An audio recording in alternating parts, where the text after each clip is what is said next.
Happy Tuesday. It's IB Nation Sports Talk. We're up, we're rolling. I'm Sean Stiers, and it's another Split Show Tuesday today. Ryan Roberts, we'll hear from him in just a few minutes. We'll get into some Notre Dame football recruiting talk, and already request from Brent out west. Will super chat only Jesse reveal his mug today? He will indeed reveal his mug. He will be on after Ryan with rapid fire today. So Jesse will be here. Ryan will start things off. And as Salty's reminding everyone, do not enter this chat without first making the like button bleed until it pleads for its life. I like that. Squeeze it to an inch of its life. So Ryan and I talked a little recruiting. We did have to record today. Because Ryan had a scheduling thing. I mean, that's kind of become the norm, it seems like, anymore on this show. Somebody's got a scheduling thing. Got two guys tomorrow with scheduling things. We're still trying to figure things out. So Ryan and I recorded, but a lot of good recruiting information coming up in this conversation that he and I had that you're about to hear here in just a second. And then Jesse will be live with me for rapid fire after that. So sit tight. Recruiting talk coming up right now with the one, the only, you know him as Squirrel, Ryan Roberts. All right, so Ryan Roberts is here. We are ready to rock and roll. And is it me, Ryan? I mean, May's a busy recruiting month. Does it seem like it's like this staff is even out there pounding the pavement across the country even more than usual this year than maybe the last couple of years? I mean, they're definitely making their rounds. There's no question, right?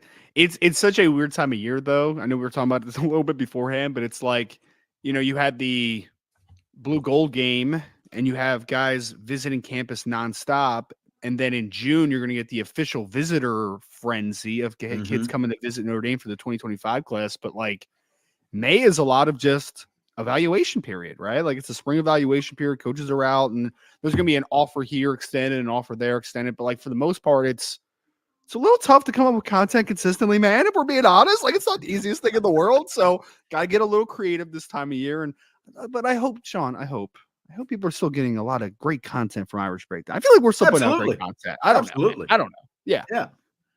I mean, come on. I mean, but the staff is scattered all over the country right now. Vince was saying a couple of weeks ago that there was a school that came up to Penn, where he works, and did they put together a morning workout kind of thing for the potential guys, who might be recruitable and stuff like that. Does the Notre Dame staff do that when they go out? Do they put on like workouts like that at a school or?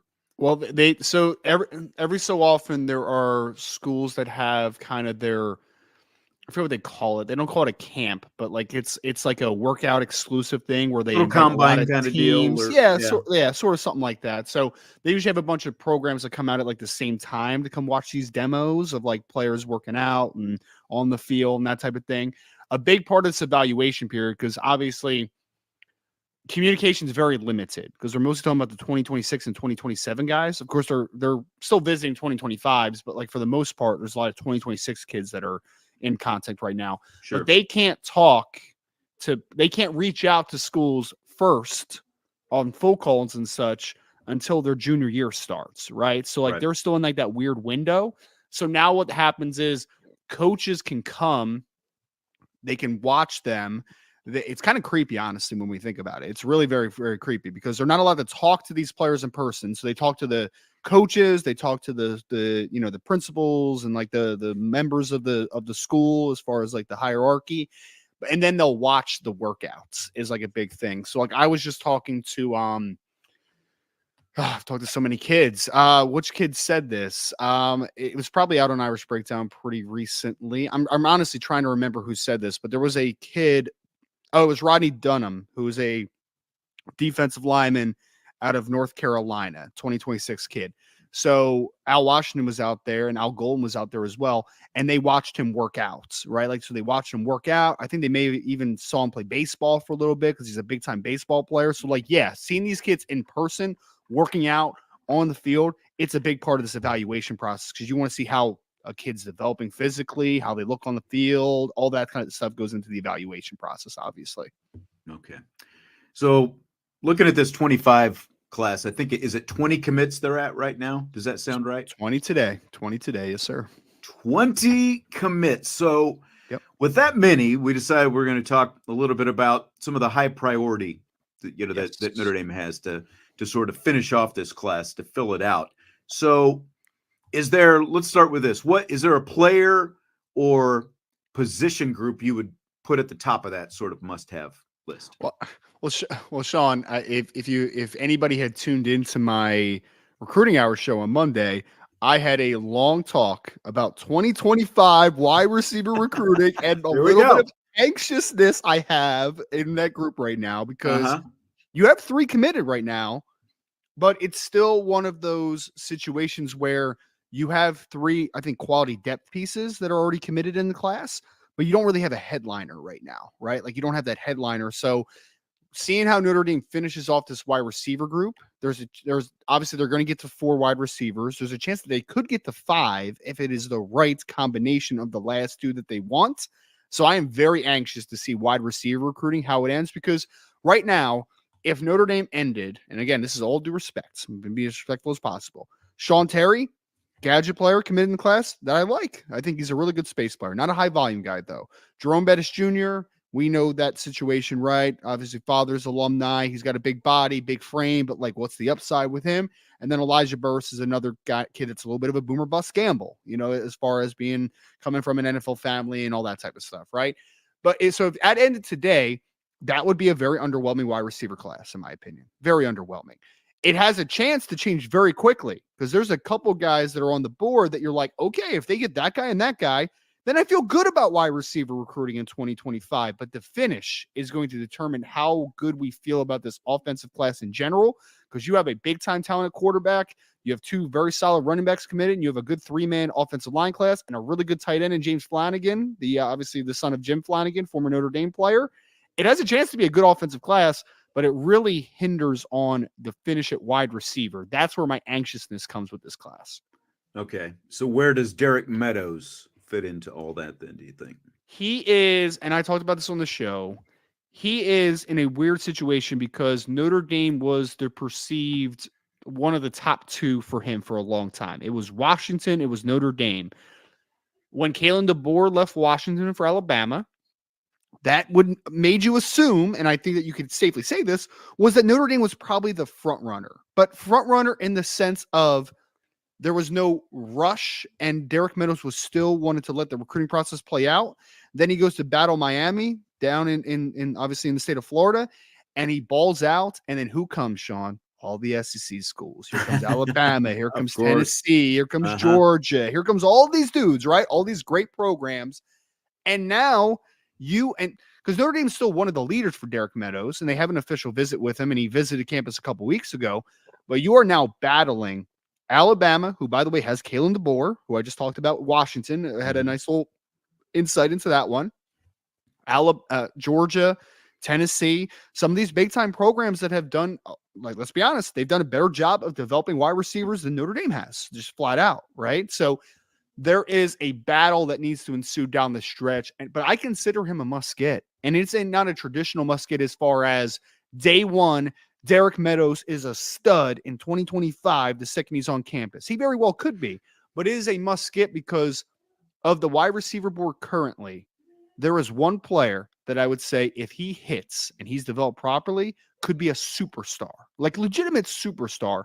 That's Derek Meadows. Wow. And a kid that you've been in close contact with in a good spot with for a long time, you got to be able to win that one. I have my doubts, and I put my doubts out there on the recruiting hour show on Monday, but you, for me, have to get Derek Meadows. He is a boomer bust player. There's no doubt, but I can't teach being 6'5" or 6'6". Right. I can't teach running 4.5 flat at that size. I can't teach the jumping ability he has. I can't teach anything that he has that is God-given. So you need to close in Derek Meadows because he has the best chance or the most reasonable chance of becoming a superstar, in my opinion, on the college level.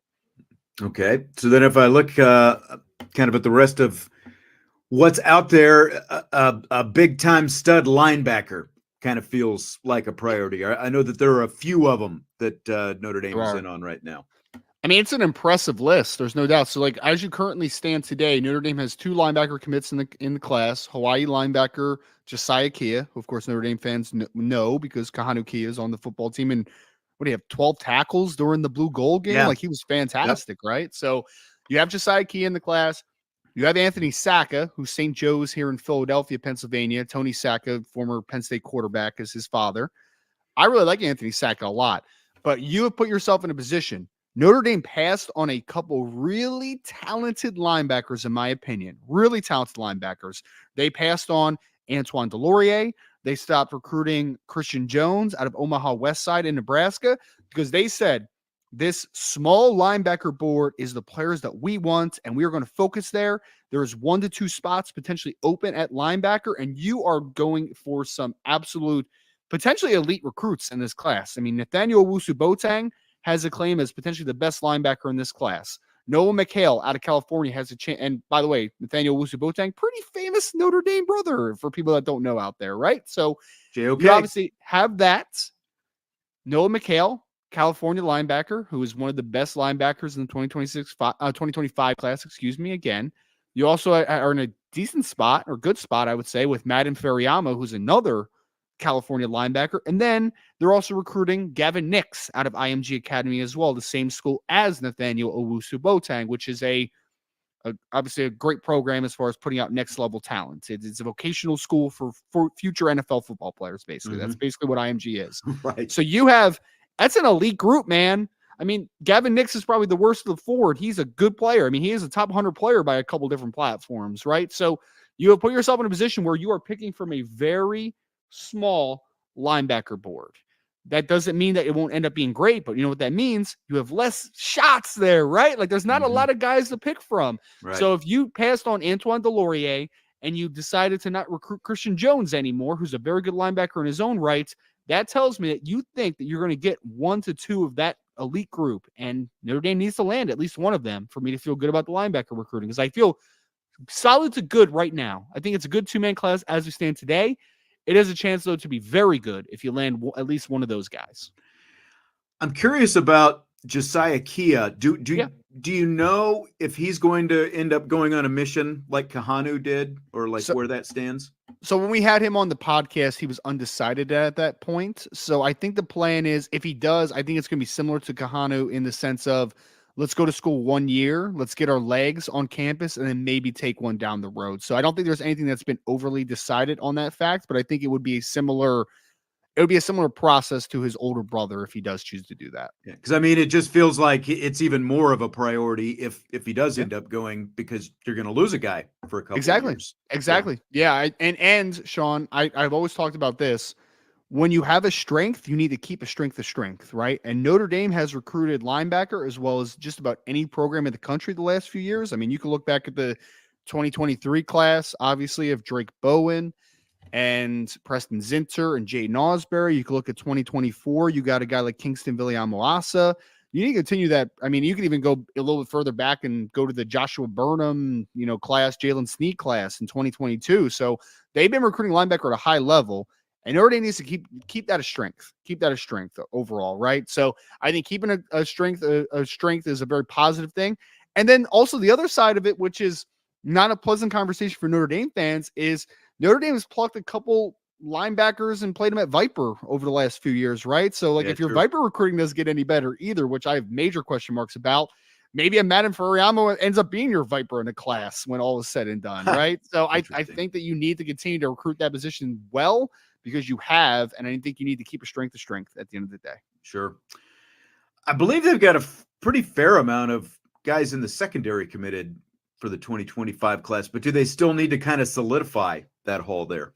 Oh, they do. They do, because look, if it ended today and you had a 4-man class of Dallas Golden and Creed Thomas at corner and Ivan Taylor and Ethan Long at safety, that's a really good class, in my opinion, right? Really good class. But we know, what is Notre Dame potentially looking for right now in the portal? It's a corner, because that depth chart's now getting a little bit thinner, right? A little bit thinner. It'll get a little bump when Carson Hobbs and Leonard Moore get here on campus soon. But you have to anticipate, after the 2024 season, Benjamin Morrison might be off to the NFL at that point. Chance Tucker, we'll see what his future is. Is there another defection at some point? Like, who knows in the transfer portal era? So, corner spot, you need to continue to add good depth there. And then safety has been one that Notre Dame needs to get good, strong, talented bodies in that room because it is one that was lacking in consistent recruiting for a couple years, right? And so I think that just the depth of those rooms is very important. And also, Sean, you have a chance to be a very good room or you have a chance to be an elite room, right? Like the difference. We always talk about gap closing and gap erasers and all that type of stuff. You know what would erase a gap? If you're able to close on a Mark Zachary out of Ben Davis, who you are in a very good position with if you're Notre Dame, an in-state kid in Indianapolis, Indiana. Right. Also, Jadon Blair, who's out of Mount Tabor and Winston-Salem, North Carolina, 6'4", 190-plus pound safety, who is in my opinion, a top 50 player and an elite level football player in the 2025 class. So you have a chance to make a major strength and elite level group, right? So we keep talking about it. It could be the best secondary class Notre Dame has had in 20 years, 30 years. I don't know. It has a chance to be a historical recruiting class in the secondary, though. You need to finish it off. If you get Mark Zachary, I think it's an elite level secondary group. If you get Jadon Blair as well, then that's the best secondary in high school recruiting, in my opinion, in the 2025 class from top to bottom. Because then you have 6 guys that are just like, the worst guy of that group is a 4-star top 250 type of kid, right? So like that is fantastic. And then if the staff is able to talk themselves into getting a 4th corner in the class, then you're talking about silliness, right? Like it's silly at that point. So you continuing that trend, obviously the secondary recruiting, what Mike Mickens has done, but then also turning a very good to great group into an elite group, that's on the table for secondary recruiting the rest of 2025.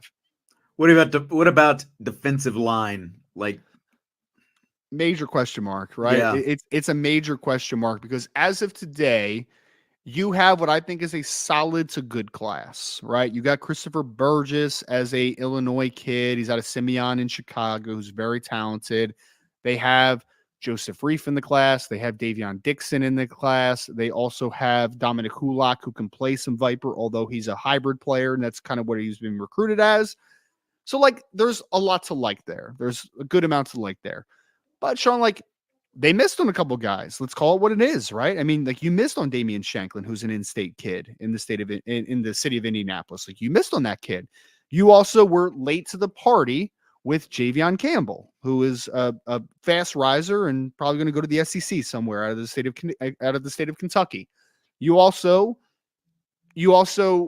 moved on from CJ May, the 2025 Alabama pass rusher, to make room potentially for another defensive lineman that I think you weren't able to close on, right? So defensive line recruiting in 2025 has been a mystery, raveled in a riddle, and it's been funky, man. Like, I don't know a better way to put it. Like, it's just been weird. It's been a weird process.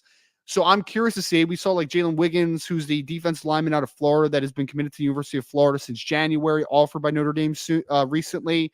He has a official visit scheduled to Stanford. So like clearly academics mean something to him. So can we get him to South Bend, Indiana? Who knows? I'm just curious to see if there's more plans in the fold. Because like this time 2 years ago, who the heck was Armel Mukam?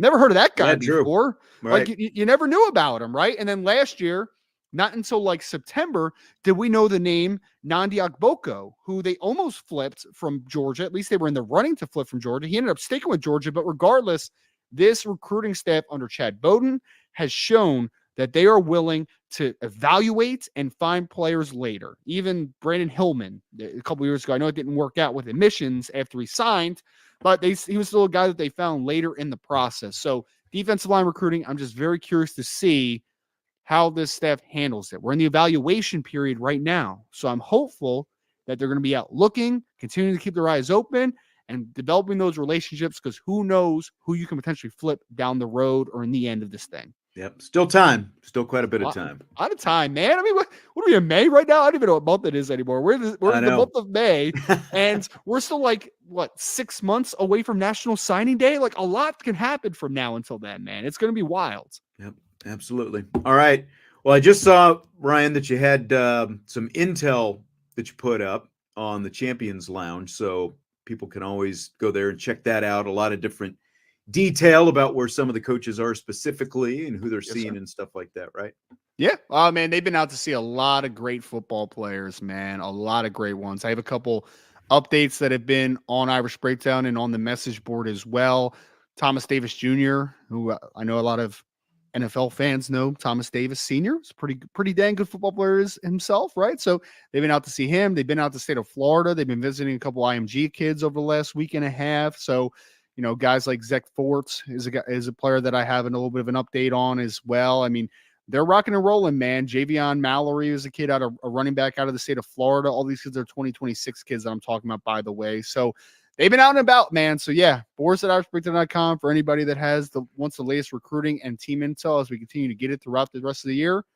This is going to be a exciting and very busy few months, to say the least. And June is coming, so man, if anybody wants an early birthday present or a birthday present in general, like get the message board now, because June for official visitors is going to be hectic, my friends. It's going to be nuts. Very hectic. Yes. That's right. Okay, I got a question I'm going to ask you. Sure. I'm going to ask Jesse this as well when he comes on here in a minute. So I bought something on eBay. It's been nearly 2 weeks. People still use eBay. That's they do. Okay. They do. Okay. I don't use it a lot, but I was searching for something specific. Okay. Found it. Made a couple purchases. Do you still have to bid on eBay? Is that still a thing? You still have to bid some stuff okay. You bid on, some stuff, you can do the buy it now, or like you can make a counter offer, all those different kind of things. So it's been nearly 2 weeks though, and the guy still hasn't shipped it. Yes. So my question is, how long do I wait before canceling the order and just saying, give me my money back? Oh man, that's a loaded question. So, I mean, the answer is probably 3 days ago, I guess, is probably the answer. I've been holding on because I want this thing. My wife would have canceled about a week ago. I would just probably never cancel and just hope it comes eventually, to be honest. Like, I'll just let it go. But I think that's like a gender dynamic, though. I mean, I don't want to be like that gender stereotype dude, but like, I feel like most guys would just kind of let it ride and figure it out. When it comes, it comes, My wife would not be in this similar boat or that similar framework, though. Absolutely would not be. Yeah, see, I ordered it, and then a few days went by, and the guy messaged me, and he said, hey, I'm actually away. I'm on vacation. I'm driving home, but I'll get it. I'll have it shipped by, basically, he said last Tuesday or Wednesday. Ooh. And where does he live? Do you know where he lives? I'm not sure. I'm not sure. Okay. Got it. But haven't heard from him since. I messaged him at the end of last week saying, hey, any update? What's going on here? And he has ghosted me, essentially. I think this is your fault, Sean, to be honest with you. I honestly didn't know people still used eBay, man. This is news to me in the year 2024. I've ordered two other things. I hadn't done anything on eBay in a long time, but I ordered my when the draft came up, Kyle Brandt on the NFL Network was wearing this really sharp throwback Detroit Tigers, like shiny starter jacket. And so I got a Jones for the starter jacket. I found the Dallas Cowboys starter jacket. The Dallas Cowboys starter jacket has made its way here from Allen, Texas. So I've got that. Something else, a couple other things actually. There's a couple photos that I've ordered. They have shown up. In prompt time, but it's actually another jacket that I ordered that has not made it here.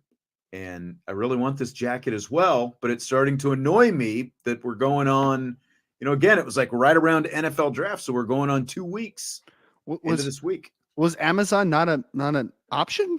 Was that not on the table here? No, because not the starter jackets, because they're like not stocked anymore. They're like old school throwbacks, so you got to get it directly from someone. Yeah, exactly. I got exactly. Let it ride, man. If it's something you really want, what is a wait? Right? I mean, wait for the rest of your life for that jacket. Yeah. Well, who knows? It's kind of annoying though that he reached out to me telling me, like he overpromised. Yeah. And now he is under delivering. Hopefully he's okay. Hope he didn't die or something. That would be very sad. That would. Dude, he was in some tragic accident driving back to, wherever from Florida. And I don't know. Yeah. Someone calls you. It's like, hey man, the owner of that died. So I don't know if you're going to get it. You'd be like, oh, what's his address? I'll go get it. I'll go grab it right now from him. All right. I'll see if Jesse is as patient as you here when he comes on here. Well, I don't think I'm patient. I'm just forgetful, right? So I would honestly forget that I bought the jacket, and one day I'd be like, "Oh wow, the That's jacket fair. finally came here." Yeah. Finally So it's here. like bonus. Oh, I forgot I ordered Yeah. that 6 months ago. It's a great surprise. If anything, it's a great surprise. That's right. All right. Thanks, Ryan. Good to talk to you as always. I'll talk to you next week. Thank you, sir. All right. Jesse's coming in right now. We're going to do a little bit of rapid fire. So before we get to rapid fire, Jesse, as I bring you in, I've got to get your opinion as well. I've got a few opinions, coming up here in the chat. Corey says, per eBay rules, I think they only have a couple of days to send it.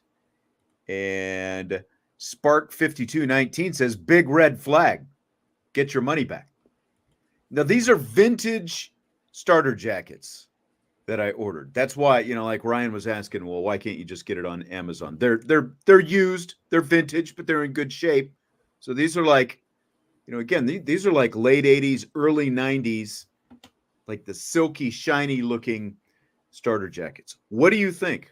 Where I'm sitting waiting for jacket number 2 to show up, should I just, because there is an option on the eBay when you look at your order, get your money back. Should I just get the refund?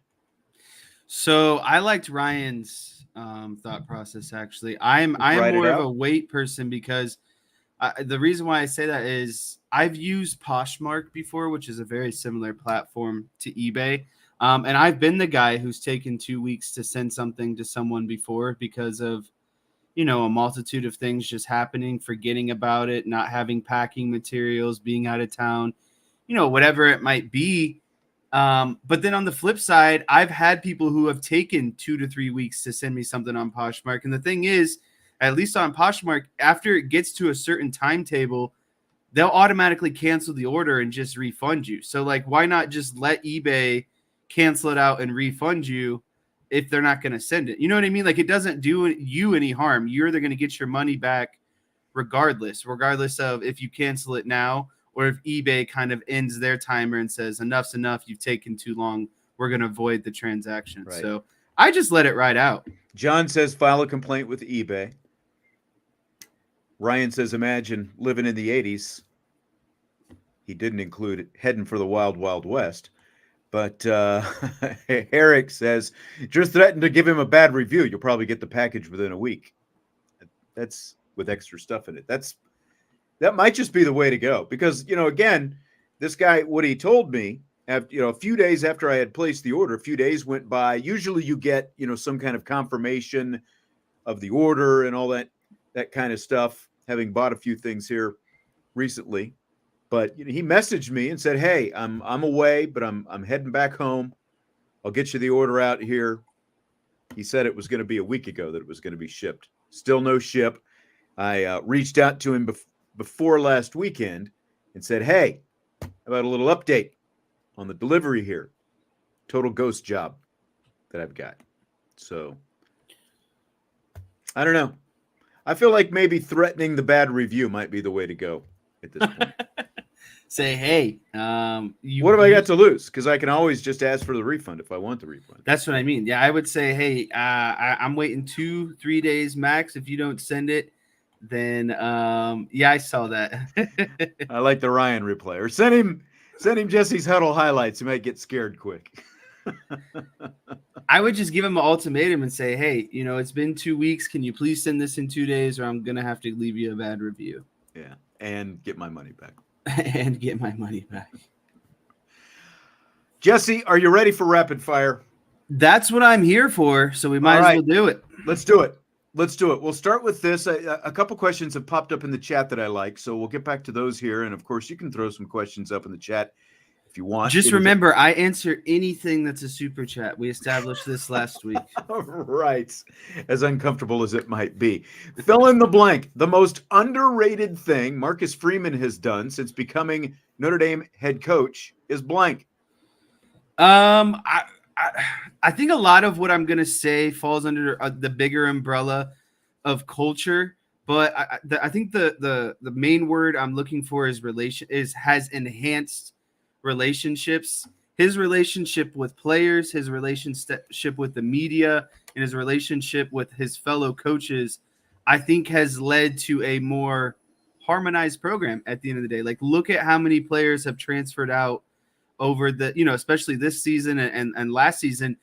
I just think that there's a lot of guys who love playing for Marcus Freeman because of his open communication and his honesty with everyone. He has the hard conversations, and whether or not it's what you want to hear as a player, you definitely appreciate it because there's no lying, there's no conniving. Everyone's on the same page. And so I think that's a very underrated aspect of what Marcus Freeman has done. He's honest to everyone. And at the same time, he's like everyone's best friend. Everyone loves to talk to Marcus Freeman, to have that relationship with Marcus Freeman. So I think that's what would be my, underlying kind of under the radar successful thing that he's been doing.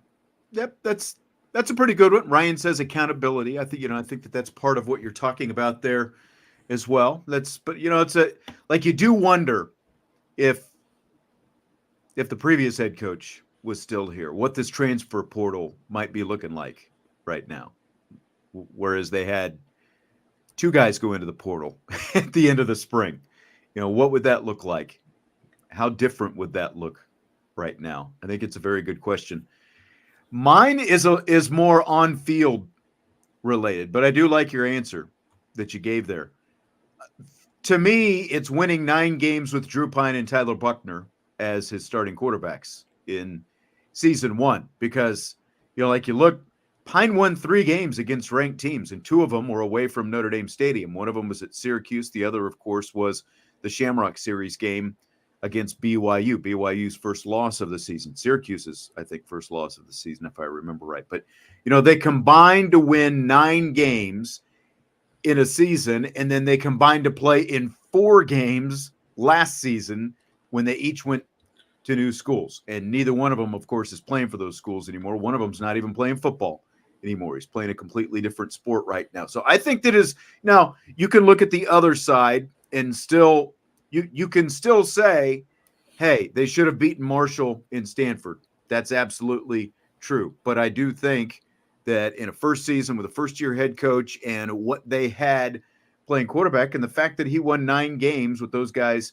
at quarterback, I think completely goes underrated, in part because it was overshadowed by those bad losses. But then you bounce back at the end of the season, and with Drew Pine as your quarterback, he doesn't even throw for 100 yards, and you just wallop Clemson at home as well. So I think it's completely underrated what he did that first season with those guys. Yeah, I think it is underrated as well, and I think it would have went a lot further along with more people had he won 10 games. I think the fact that there was, the 3 losses and 2 of them were to some of the, not so great teams. I really feel like that double-digit win thing is what stuck in a lot of people's minds. But, kind of going, and I agree with what you're saying, and going back to kind of what I was saying, I just don't hear anyone say anything negative about Marcus Freeman. You know what I mean? Like, you never hear players, coaches, media, we were talking about, but it never felt like that with Brian Kelly. Like, there was always someone who was like, that, but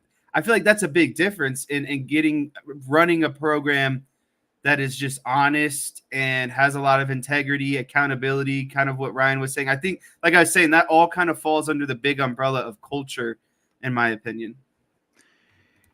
I like this from Salty as well. He says it's underappreciated how well Freeman has worked the administration to build exactly the staff he wants and has gotten admissions to ease up a bit. Yeah, I mean, that's a big one as well. And, look, Brian Kelly, was kind of the, the squeaky wheel. They say the squeaky wheel gets the oil, and Brian Kelly was the squeaky wheel for a long time, and he had to push the administration to get some changes. You do still have to give him credit for some of those things that he, got changed along the way. But at some point, there kind of just became, I think, a line in the sand where it's like, okay, enough.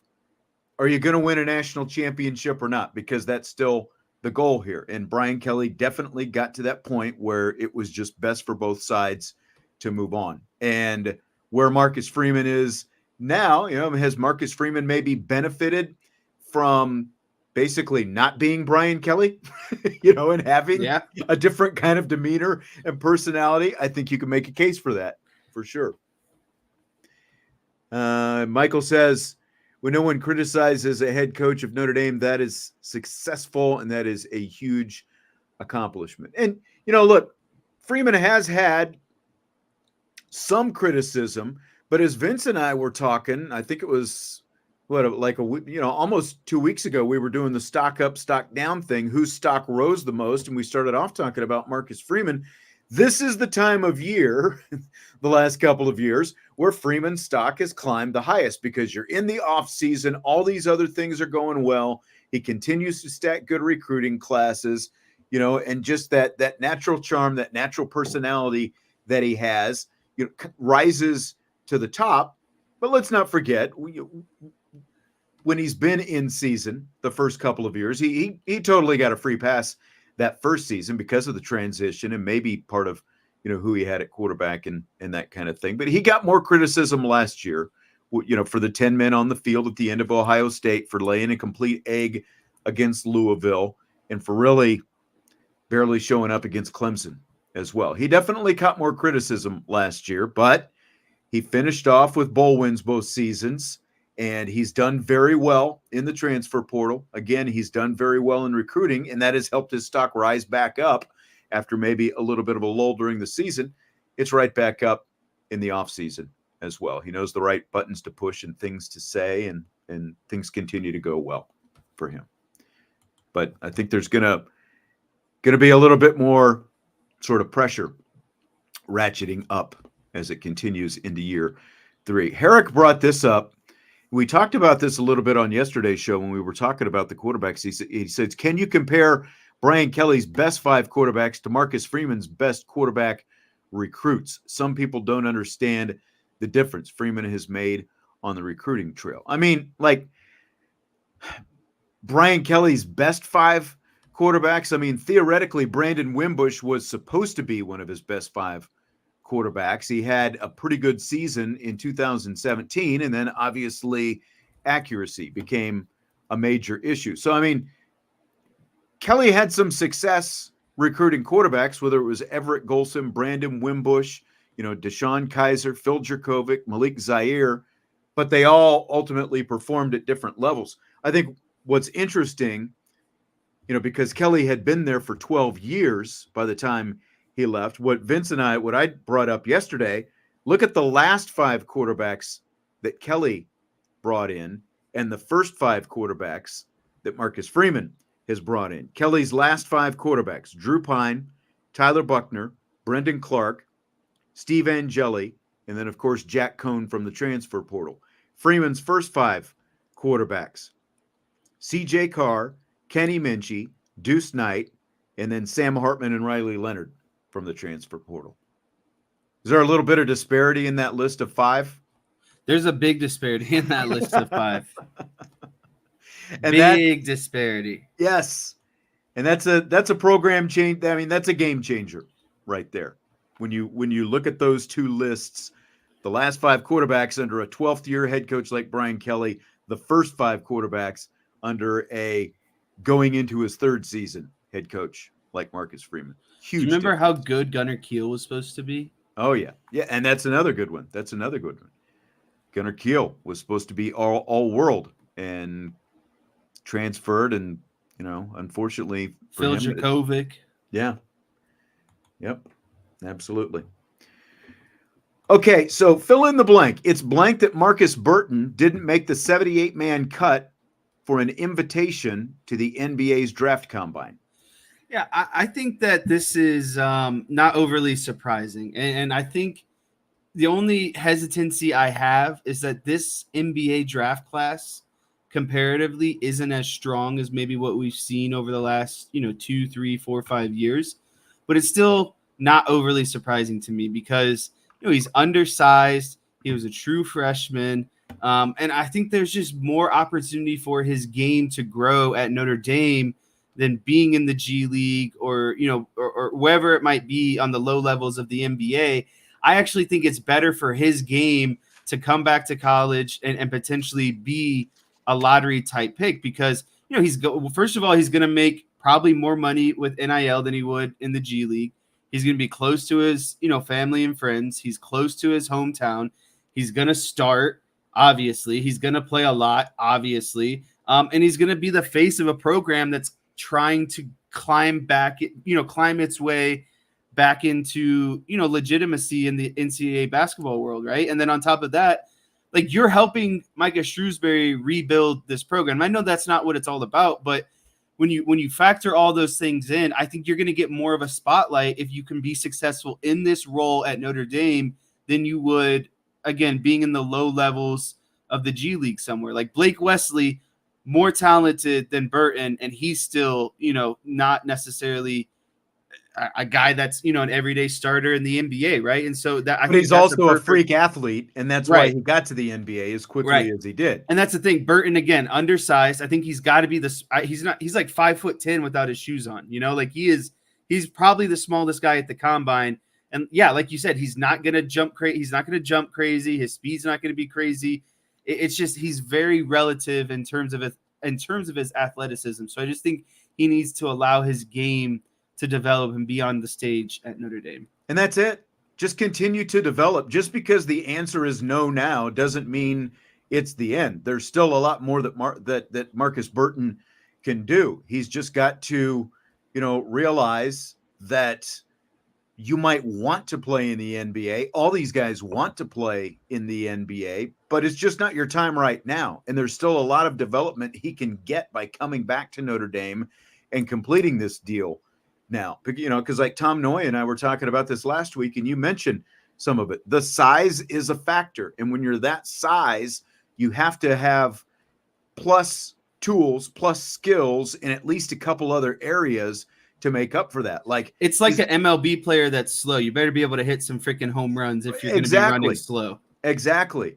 And so if you're 5'10", you better be a 45% 3-point shooter, or you better have, the most wicked crossover in the game, or you better be, like you need something to be able to do, freakish, whatever, get something up that puts rim. You in like the 99th percentile that no one else can do. Right. But he can still grow into that. Look at Steph Curry. He went the Davidson route. Like, people told him no before he even went into college, and that's why he went to Davidson. And then he stuck around for 3 years. He continued to grow. Even coming out of Davidson, he wasn't supposed to be what Steph Curry turned into in the NBA. So you can still get there. Just come back and keep working on your game. Because again, like there were over 200 people who applied to get into the combine. They only took 78. So there were a lot of people who were told no, so like, don't just take this and say, well, I'm going to go overseas and do whatever. Like, develop your game. That's part of what being in college is all about. And like you said, you still get a chance to be at Notre Dame, where he wanted to be to begin with, in front of his friends and family, play close here, help Micah Shrewsbury turn this program around. And I think that within a couple of years that there's a really good chance that he could be much more ready to go to the NBA at that point.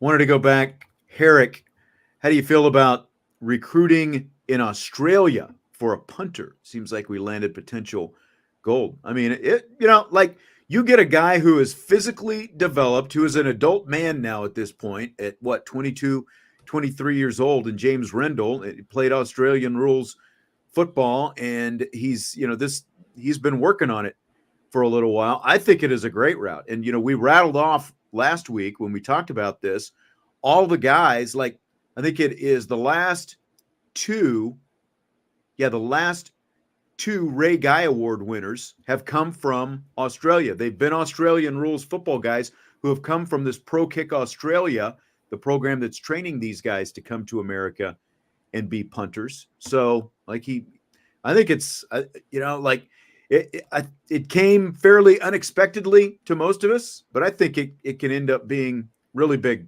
for Notre Dame. I really like the path that they went to do this. Yeah, the main reasons I like this is you have a mentally mature player, first of all, right? I think that also leads to his determination to the next step. Like, he is using Notre Dame just as much as Notre Dame is using him. Sure. Because he is determined to go on to the next level. Like, he wants to go to the NFL. So this guy is mentally mature. He's determined. He's physically mature. And then you start getting into the punting aspect of things. I mean, he's got terrific hang time. I like these Australian kickers because of, I call it the yap, the yards after the punt. Basically, the ball just keeps rolling and rolling and rolling. Like, I don't care how you get 60 yards. I just care that you get 60 yards, right? And with those Australian guys, too, I feel like a lot of returners are more there's a higher degree of something going wrong because when you're trying to field those, those rolling balls that are, it can lead to muffs. It can lead to, just all kinds of stuff. It's just an extra layer, or you're adding a degree of probability of something going wrong when those guys are essentially trying to field that football like a ground ball, right? And so I think when you add all of those things up, I think it's a great decision for Notre Dame. Look, and they had. Go ahead. And it goes into what Marcus Freeman has said before. Even if we're not scoring points, we need the offense to at least be successful enough that we can flip the field. So I think if you can have a punter like this, it really plays into what Marcus Freeman is he's like kind of playing battleships out there. Even when they're not scoring, obviously he's trying to flip the field as much as possible. Right. And when you got 5-2 hang time, they needed to get better as a coverage unit. They ranked in the 90s last year in punt coverage. They needed to get better with that. That hang time is going to help solve a lot of that. And when you've got the kind of defense that Notre Dame is going to have, there are a lot of people predicting this to be, like a top 3 or 4 defense in the nation this season. When you've got this kind of weapon and the offense that they're going to have, it's, like great. You talk about complimentary, just great all around game, I think. Speaking of Australia, they did go down under to get Rendell last week. My question is, would you buy or sell Notre Dame ever playing an actual game in Australia? I personally would buy it because I think it'd be a great, like destination game or vacation, however you want to put it. I think it'd be a great time. I get to visit a country I've never been to before. I'm sure there's lots of other things to do there outside of, seeing a Notre Dame football game. But I sell it personally for college football because I don't think there's enough of a fan base or enough of a following outside of these, these punters where you could get it done. So, personally, to be selfish, I'd love a vacation and seeing Notre Dame in Australia. I just don't think it logistically makes sense for college football. I mean, was there a fan base in Ireland before Notre Dame started going over there and playing games? And, you kind of got a at least it's like Irish, though, Ireland, Irish. Like that's true. But like there are more college games that they're shipping over there now. And you've obviously got the sponsorship with Guinness. So yeah. And Australia is the continent that is completely untapped in terms of football. It seems like the NFL has not gone there to play. They're going to South America. They've obviously been to different points around Europe, whether it's Germany or London and, all over the place over there. Why not go to Australia? And if this is a potential, sort of developmental area for punters, why can't it be a developmental area for other players as well? And I think it would be very unique. And, Notre Dame always kind of likes to try to be first with a lot of this stuff, be trendsetters. Why not go to Australia? And I realize it's a long flight and, it would, a lot that would go into it, but I mean, it's a long flight to go to Europe, Ireland and that whole thing as well. So why not? I think it would be really unique. I see Jesse is barking at the dogs right now. Now on another subject, where's a place in the United States that the Irish have not played that you would like to see them play a Shamrock Series game? Yeah, I think it's fair to kind of go through where they have played. I'll start with the places they've been to more than once. I believe they've been to the Alamo Dome twice. They've been to Yankee Stadium 3 times.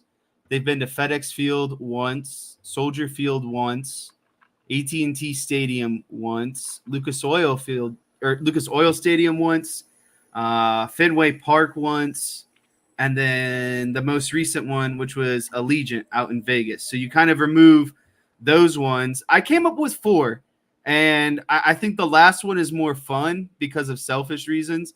But I think the ones that logistically make sense are SoFi out in LA. I think that would be great if you could play USC out in SoFi Stadium. I think another one potentially would be Mercedes-Benz. while I hate Atlanta travel, the airport and the traffic, the venue is sweet. And every time I'm in Atlanta, I do have a good time. It's just kind of getting there and getting settled in. That's the hard part. So SoFi and Mercedes-Benz are up there for me. And then I think a fun one would be Gillette Stadium, playing out in Boston. I think you could make a lot of connections there. You know what I mean? While the stadium or the venue is a little dated, compared to SoFi and Mercedes-Benz, I think that's the only thing. It's not a true dome type style. I think that would hold it back. I think Michael has a good point. I believe they are playing Georgia Tech at Mercedes-Benz this season. Oh, so they haven't played there yet. Yep, they haven't played there yet, but they will be. Yeah. Yep. So that gets rid of that. So my last one, because I like when they do these inside Yankee Stadium and Fenway Park and those sort of things. Why not go out to Petco, play a nice game inside the Padres Stadium? I think that'd be an good awesome experience, just because the weather there is always great. I mean, you're basically taking every ballpark. Is really cool. I don't know, there's many left on my list that I can actually get out there, but I was thinking like Oracle Park in San Francisco would be one. I know they play bowl games and stuff. That would be a unique venue. I don't know if it would seat enough to make it worth it, but I think that would be very interesting. Like a play. They obviously go to Stanford every other year, but I think it would be unique to play a game there in San Francisco. They've never actually played, in San Francisco, and specifically at Oracle Park, or even Seattle, I think would be a good one. Somebody mentioned Lambeau Field, USMA 87. Supposedly that, doing and I think that someone else. They will be playing Wisconsin there in 2 years, 2026. They will be playing Wisconsin. They will finally get that game that was postponed due to COVID back in 2020. They'll be doing that. My final answer is going to be SoFi in LA and Petco in San Diego. Okay. So what you said, you were saying I said Oracle in San Francisco and Seattle as well. I can't think of the name. I think Seattle would be a lot of fun. I considered Seattle a lot too. I just didn't know how many fans are up in that northwest corner of the United States. That was my only, you know what I mean? I don't know how tied to Washington, Oregon State. That's deep Pac-12 country. So yeah, and one of the issues that you get into when you're trying to schedule these games is like when you play in Seattle's going to become Big Ten territory now. And when you play in, it might even get more complex to schedule these because of just the total reach of some of these conferences.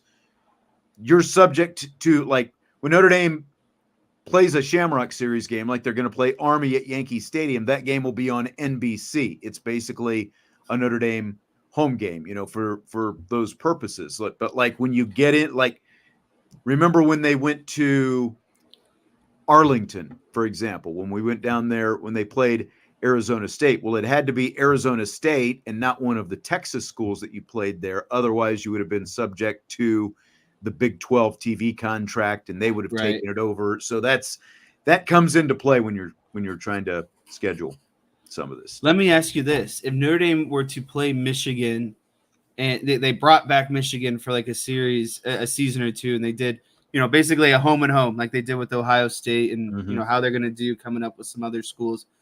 Where would you put, and they, let's say Notre Dame made their home game the Shamrock Series game against Michigan, first time they played them in 10 years or whatever, where would you put that game at?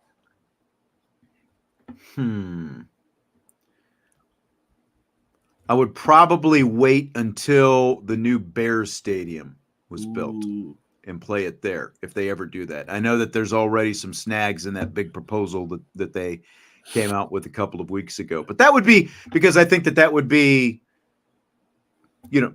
in terms of the fan base, you wouldn't be on either campus. Like if you're going to play a home and home and then at a neutral site, I think that would be a good place to do it. Do you think Ford Field would be any fun? No, I wouldn't go for that. I think Ford Field, and this is nothing personal, I just think it's a very boring indoor stadium. Yeah. Like there's just not a lot to it. No. It's nice. There's really not.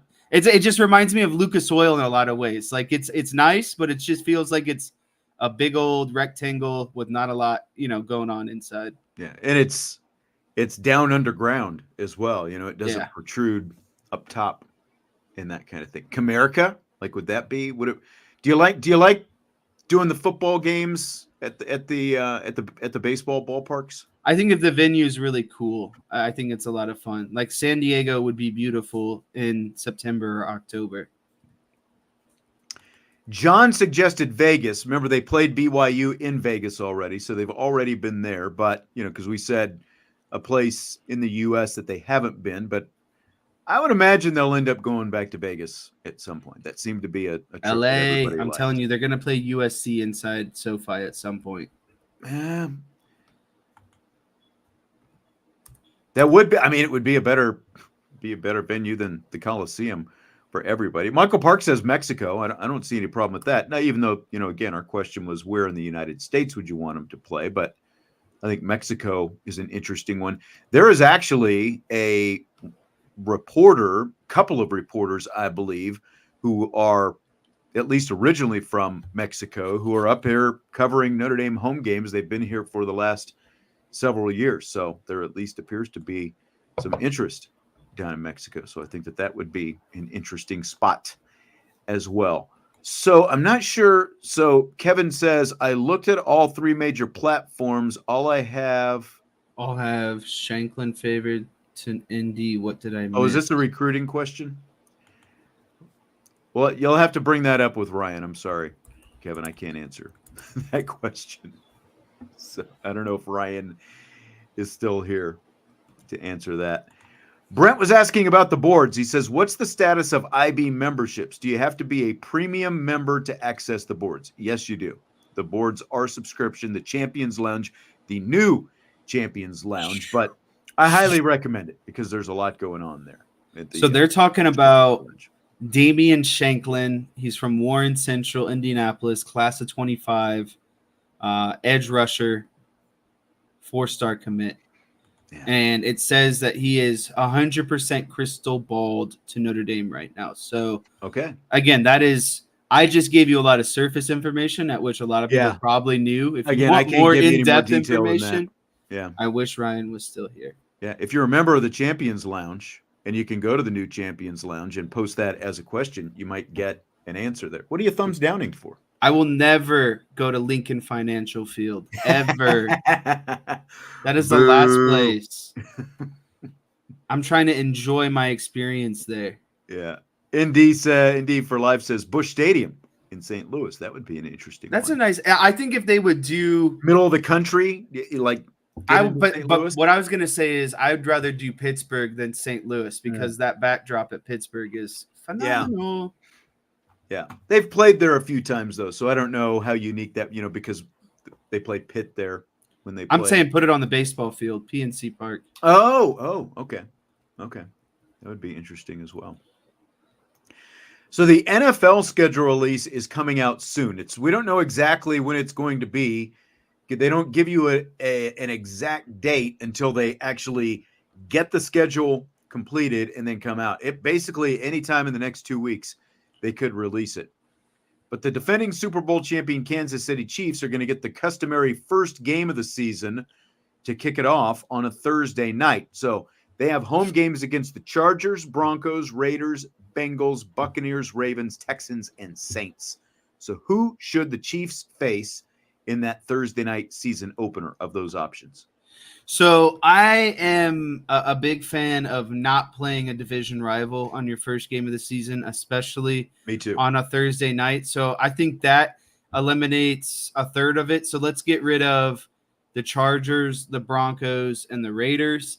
I think the Buccaneers and the Saints are pretty boring.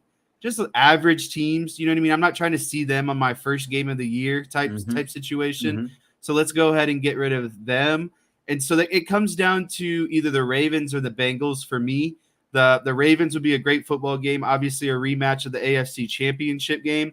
I don't know if you want to put that type of caliber game first of the season, right? Like that's, as a fan, that's great. But as a team, I wouldn't want to play such an important of a game to open the season. And from the NFL scheduling perspective, you could push that to a little bit later in the season and still get great viewership and not have to put that at the start of the season. So I think I would go Ravens or Texans, but I think Texans would win because of what you're saying. It's a low-key team. They don't get a lot of publicity, but they are really good last season. They came on strong, and I think it'd be a good opening matchup to kind of see, all right, this is the Super Bowl champs, and here's a team that could potentially, if they build on their last season, or have the possibility to make a run at the Super Bowl. So I think you have two very good teams to start. So I'm going with Texans. It's kind of like last year, the Chiefs and Lions kicked Lions, off the season. The And Lions the ended were the hot. up and coming team, and they did it for that reason. Like you dropped the Texans in there right away, the up and coming team, and there's no guarantee that they're going to be really good again throughout the entirety of the season. So put them up front. They were two playoff teams from a year ago. Put them up front and put them in that Thursday night game, because that's going to get a ton of eyeballs because it's the very first game and it's the defending champs. Personally, I'd rather see the Bengals in there because you got the Joe Burrow storyline. And that was my other angle on that was, can we see, are the Bengals going to bounce back? Is Joe Burrow done with all of these injuries, and are they ready to, get back to form, essentially? Right.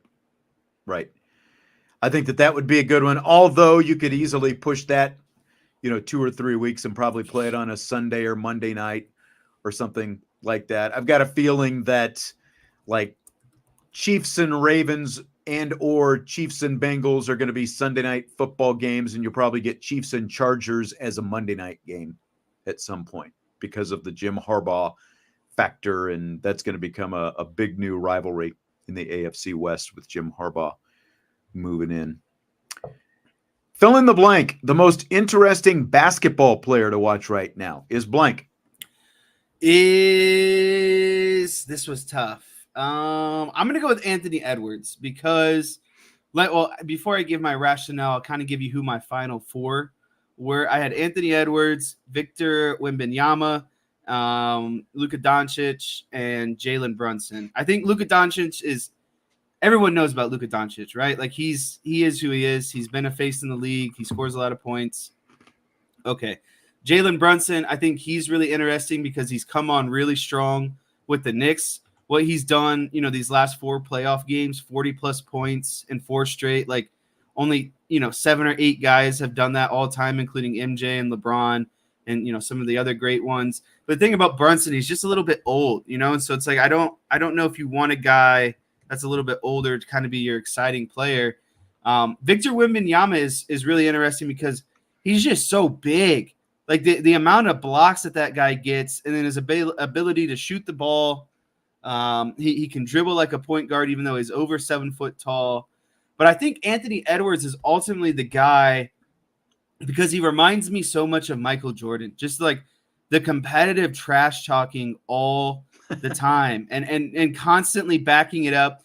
And his game elevates as the stakes of the game also elevates, right? And so you're talking about a guy who's 22 years old, has, plays a very similar game style to MJ.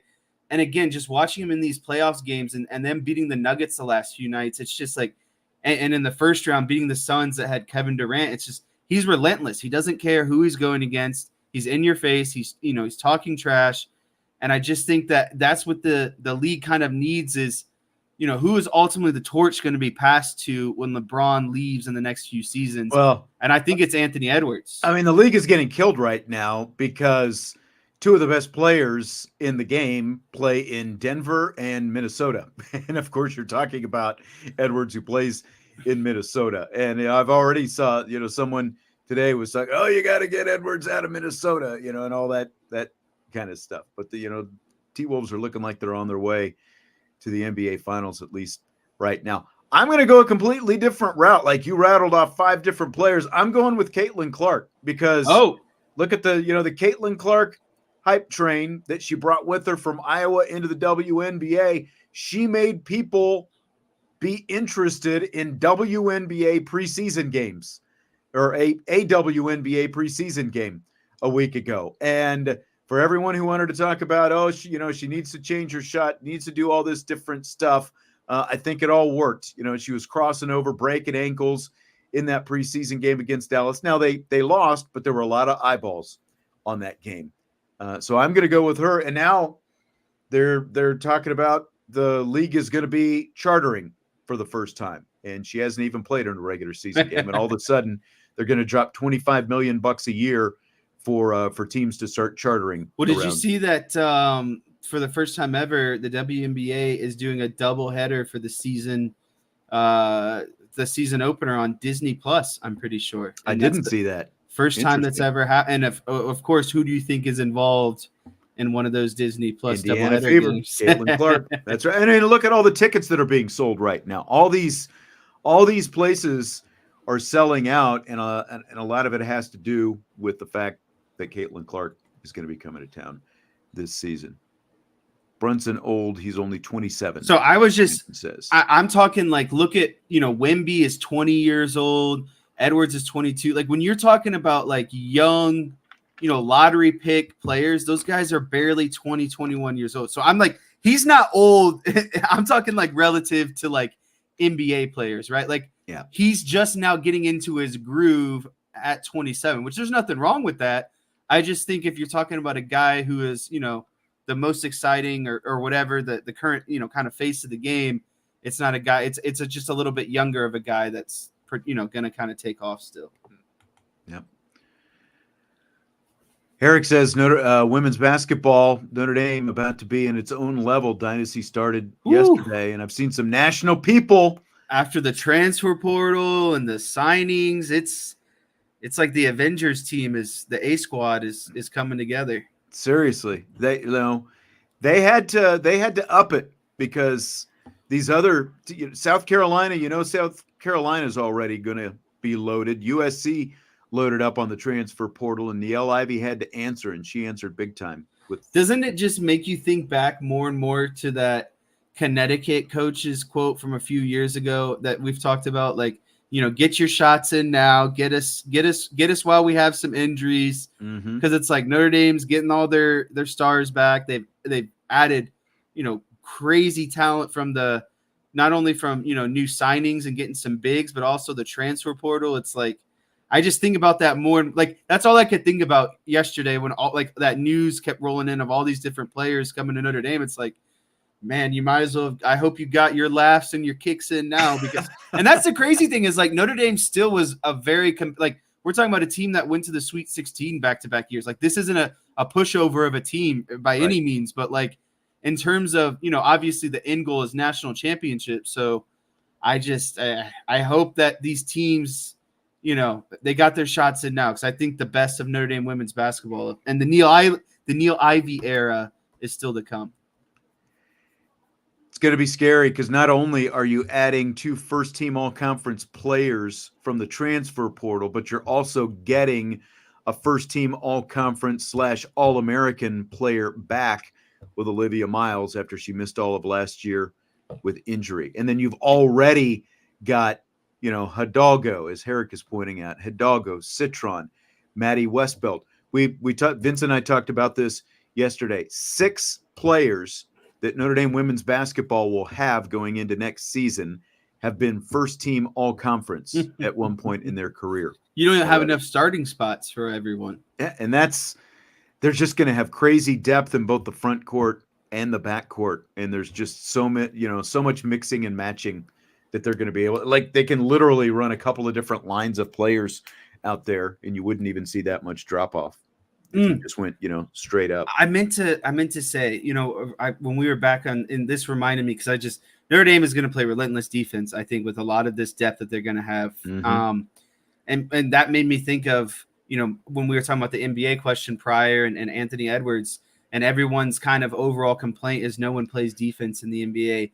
I want everyone to go back and watch the first 2 games of the Nuggets and Timberwolves and like watch what the Wolves have done to the Nuggets defensively. It is like, imagine, like, if you're a guard for the Nuggets, they're literally picking you up the entire court, right? Like the whole court, you're getting pressed. And then finally, when they get tired, you have 2 7-foot towers of Gobert and Karl Anthony Towns just waiting for you underneath the rim. Like, you talk about really good defense. It's been a lot of fun to watch. But I think to kind of tie it all back in with Notre Dame getting this really good big and their depth at, the guard position between Citron, Hidalgo, this girl that's transferring in from Pittsburgh, Marquette. Like, they're going to be really good defensively. And we all know that Hannah Hidalgo's, led the nation in steals, was the all-conference defensive player. I think you're going to see that game elevate and everyone else's defensive, game elevate around her. Well, and again, they were thin, obviously, with their bench. And during that 10-game winning streak, they were holding teams to like 56, 57 points a game. And again, now they're going to be, they'll get a reset. You start at full strength and you add these other two players. Defense should be just even better. It's going to be a lot of fun. Did you want to take another crack at saying the coach's name? Salty's giving you a hard T. There you go. When you're trying to say things in succession and fast and you're kind of like everything's happening at once. It trips, it stumbles off the tongue sometimes. Yeah. So we were talking about enunciation is hard. Yeah. We were talking about possible Shamrock Series sites, and Ken said, did anyone say Shamrock Series game at Jerry World in Dallas? I enjoyed that. That was a great trip. Now, for us, it was great for us because we saw both teams in the same weekend. But that's a great stadium. But, they've played 2 college football playoff games there since then. So I don't know that there's any novelty left. They've played there 3 times now already. So I don't know if they would necessarily want to again. But it's a great venue. It's a great, place, and they definitely turned out for it down there. We were talking about the starter jacket debacle that I've got earlier. And Corey said he had a starter jacket in the early 90s. And that's kind of the vintage starter jacket that I'm trying to get if it would show up via eBay. Getting a little frustrated. So what's the verdict on that? We were talking about that. So do I just sit and wait and ride it out? Do I wait until the end of the week? Just let eBay. I say you give the guy a message. Say, hey, it's been 2 weeks. You gonna mail it or not? I'd love to get it. If not, I'd hate to leave you a bad review. Right? I think you put the pressure on him, and then ultimately, like I said, if eBay has a time frame where they're just gonna call it, you know what I mean? Like if the person hasn't sent it, they're gonna void the transaction and they're gonna refund you your money. I think there's no harm of trying to wait it out and see if you can get the jacket, because that's ultimately what you care about. You don't care about getting your money back or the money of it. You just want your jacket, right? And so if you can wait it out and try to get it, I think that's the plan. Yeah. K-Mac asking if it's been 2 weeks. I ordered it on April 25th. So we're going on 2 weeks at this point. I like the say, hey, man, what's up? Negative review coming if we don't see some movement here. Yes. I think that sounds like the way to go. So, Jess, you said last week that you had not watched Top Gun Maverick yet. I don't even know. I don't know the answer to this question. Have you at least watched the original Top Gun? So I'd be lying if I said I've sat down and watched it on my own. I know that I've seen it while you've been watching it. Okay. That's my answer. I don't know if I can't recall a time where I've seen it start to finish, but I know I've seen a lot of bits and pieces as you have watched it. This is fairly embarrassing. To say you grew up in this household, because literally Top Gun, the original Top Gun, is probably the movie I have seen the most in my lifetime. And so I guess my question to you is, that thing came out 10 years before I was even born. It's true. But my question is, are you ready for a Top Gun doubleheader when you come back for Mother's Day? I don't know if that's what my mother would enjoy for Mother's Day, is a Top Gun marathon, but I just know I have a bunch of landscape to get done. So if Top Gun cuts into landscape time, I think we might have some issues. Well, your mother is, very high on Top Gun and Maverick as well. So I can see this happening. She just enjoys watching. Maybe. When are you coming back? Do you even know yet? No, I got a busy day tomorrow. I was hoping tomorrow. Screwed the whole schedule up again. So I was going to say tomorrow, maybe you need to try to watch Top Gun before you come back, because I have Top Gun Maverick on the DVR ready to go. I went to bed the other night and like wasn't like ready to fall asleep yet. And we were talking about the scene at the beginning of the movie on last week's Rapid Fire show. So I was like, I'm just gonna watch. I'm gonna watch it, up through that scene, and then I'll just kind of go to sleep. So instead, I ended up watching half the movie the other night, and then I did go to sleep. But I'm ready. I'm ready for another. It's very rewatchable. Very rewatchable.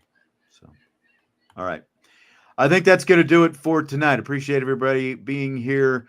As always, still trying to figure out who's going to be here for tomorrow's show, because I keep hearing about all these conflicts that everybody's got. Listen, this is Vince. It is Vince day of the week, so I can't be held accountable for. It's a true statement. It's a true statement. I plan my week around thinking that Vince is gonna step up and be here on Wednesdays, and so when I schedule, when I schedule my baseball practices, I was like, what is a really good day? Wednesday. That's Vince's day. It doesn't conflict with Tuesday right. or Tuesday. So the first thing that happens is Vince has got something going on. Yes. Of course.